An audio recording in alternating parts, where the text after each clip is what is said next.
அனைவருக்கும் எனது அன்பான வணக்கம். திருவள்ளுவர் இயற்றிய திருக்குறளில் அறத்துப்பால் அதிகாரம் 8 அன்புடைமை 77வது குறள். என்பு இலதனை வெயில் போல காயுமே அன்பு இலதனை அறம்.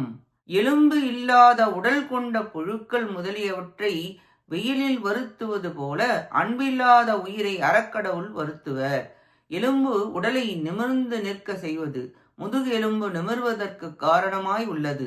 சமூகத்தை நெறிப்படுத்த, ஆணித்தரமாக அறப்படி நிலை நிறுத்த நிமிர்வு இருக்க வேண்டும். மனிதன் நிமிர்ந்து நிற்க வேண்டுமே தவிர அதர்மத்திற்கு விலை போகக்கூடாது, துணை செய்யக்கூடாது. ஆத்ம சக்தி ஓங்க பலம் மிக அதிகம் வேண்டும். காந்தியடிகள் அகிம்சை போராட்டம் செய்யும் பொழுது என்ன வந்தாலும் இதை கைவிடாமல் நிலை நிற்பேன் என்னும் ஆத்ம சக்தி அன்பினாலும் அதன்படி நடந்த அருளினாலும் வந்த பயனாகும். அன்பில்லாதவனை அறம் சுடும். அன்பு மற்றவர்களுக்காக அல்ல, உனக்காக செய்.